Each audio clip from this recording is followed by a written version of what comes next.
Good morning, everybody. Or good afternoon, good evening, good night, depending on what time you're watching this. It is Monday, April 10th, 2023. Okay, it is 7:43 in the morning. Okay, this is, since I already read the first part of the My Journey to Heaven 1 in a Million case, this is part 2, Two Angels. Okay.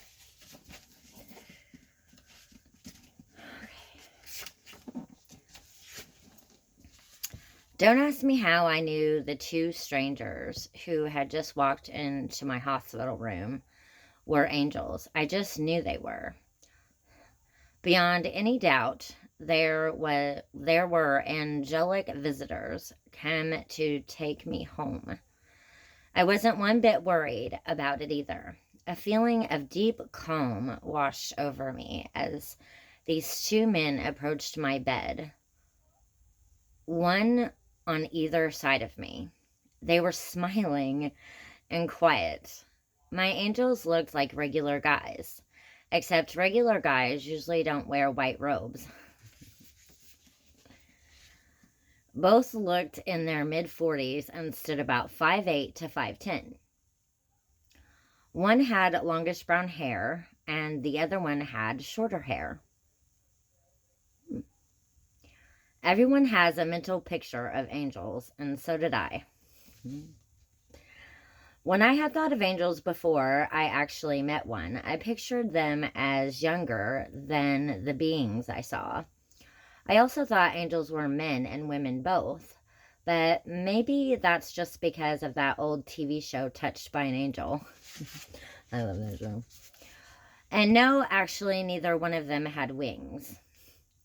I know that's what you were wondering, because that's one of the top questions I get about my experience. Did angels have wings? A little while later, I did have an encounter with winged creatures, but we'll get to that part in due time. The angels were as tender could be, peaceable and silent as they unhooked me from my tubes. I was attached to about 5 different tubes, IV, gastric tubes, etc.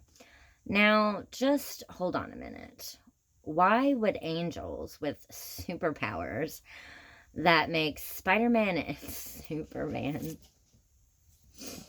look like wimps bother to detach me from the tubes holding me to my hospital bed and this earth? Couldn't they just beam me up to heaven like the Starship Enterprise's chief engineer Scotty used to propel Captain Kirk back to the ship? Of course they could have beamed me up, blasted me off like a rocket, floated me like a balloon, but they didn't. My angels chose to carefully and gently unhook each and every tube before we took off, and I'm not totally sure why. Naturally, I have some theories. They knew because God told them that I was a Dutchman, a retired banker, and a Midwesterner to boot. I'm a man who likes my T's crossed and my I's dotted, so perhaps they felt it best to unplug me from planet Earth in an orderly fashion. My gut tells me they were preparing me for what would come next, easing me into transition from this life to the next. My angels each put their arms around one side of me. Then I had a sudden upward trend feeling, and the 3 of us began to fly to heaven. My angels were carrying me with their arms around me. I wasn't at all afraid, just the opposite. I felt perfect serenity, yet also a sense of excitement for what was to come. It was smooth and wonderful. I can assure you, not like some commercial airline bumping along the skies. I couldn't say how long the trip took, a few seconds to a couple of minutes at the most. My angels and I flew through a brilliantly blue sky, and I had a profound sense of lightness and calm. There was just so much peace.